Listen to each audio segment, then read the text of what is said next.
Yo, what is up? I just got this tank yesterday. This is the AAT50, brand new.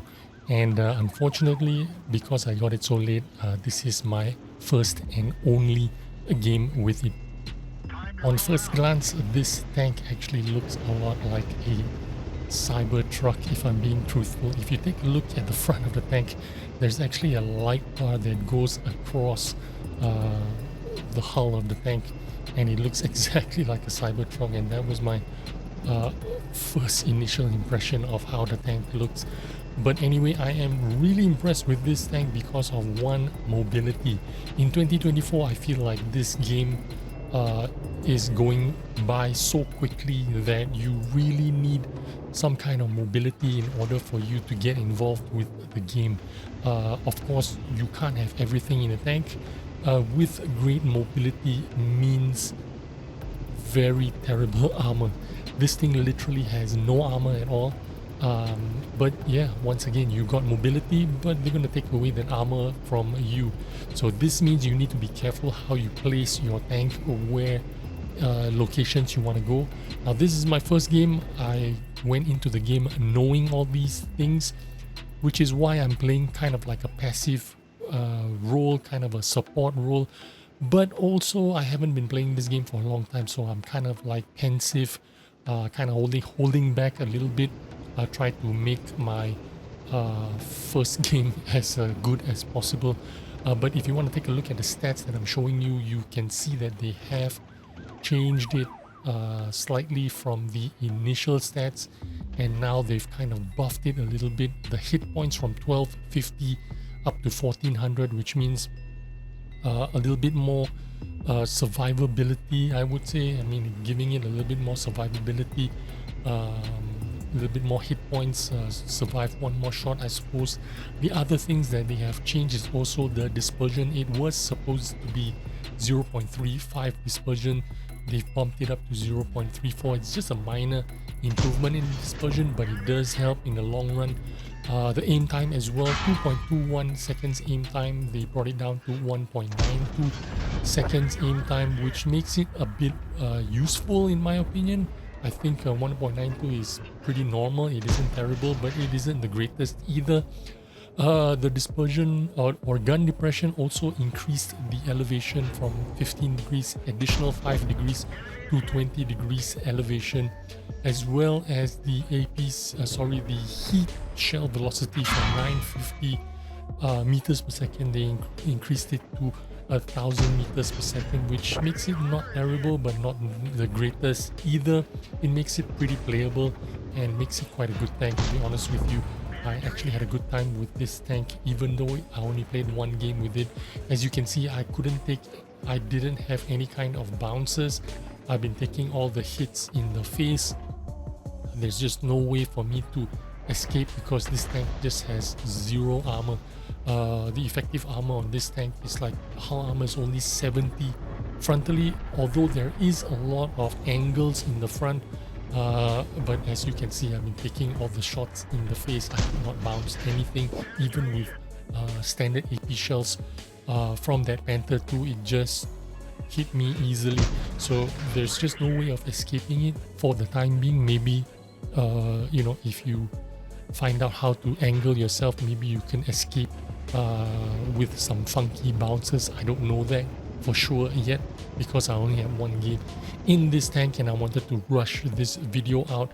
Obviously a lot of people already got this tank because this is already the first day it's been released, or the second day it's been released. I did the unbox video yesterday for you guys to see what's inside those loot boxes, and now I'm just showing you what I feel, my initial impressions of the AAT50, or you know, for me this looks more like a Cybertruck. Now it could have been a little bit more aggressive if I'm being honest, but I wasn't really sure if I should go forward and face that BZ166 and ISU152, but just to be safe, you know, sit up here for a while.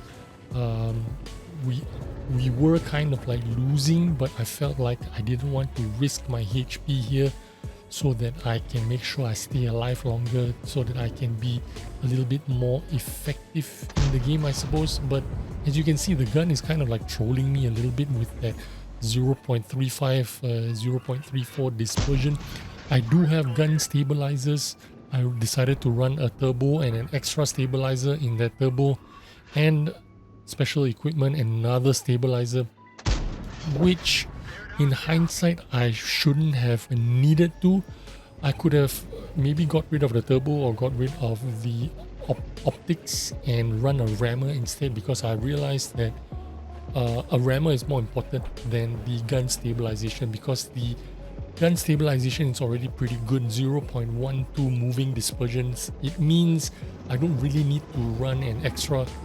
I'm running 3 stabilizations. In fact, if you look at my setup, I'm running the turbo special equipment that has stabilization as well as my third equipment, which is another gun stabilization. I think I could have got rid of the turbo and run a rammer instead, so that I could probably reload in about 7.1, 7.2 seconds, which is going to be more effective than my reload right now, which is closer to 8 seconds. And I think that would have been better for this game in this particular situation. I think in future I'm going to remove that turbo and run a rammer instead and keep the optics. I think the optics is pretty useful, especially if you're a medium tank with high mobility. I feel like with high mobility you're going to be roaming around, moving around the map.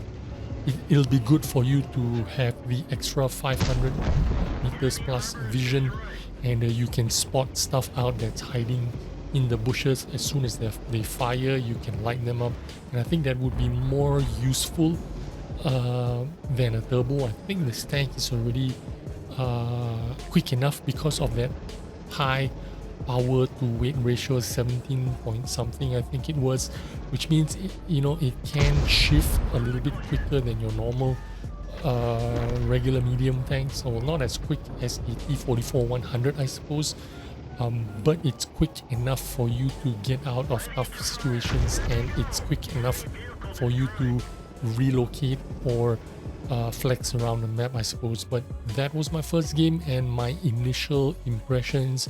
I think it will hold for the long run. It is a pretty good tank. I really enjoyed it, and I think you will too if you buy boxes. Hope you get this tank, because it is pretty good and it's pretty fun. For my first game, haven't been playing for a long time, 3.2k damage. I think it's pretty respectable. Anyway, hope you enjoyed this video, and I will see you on the next one. Bye bye.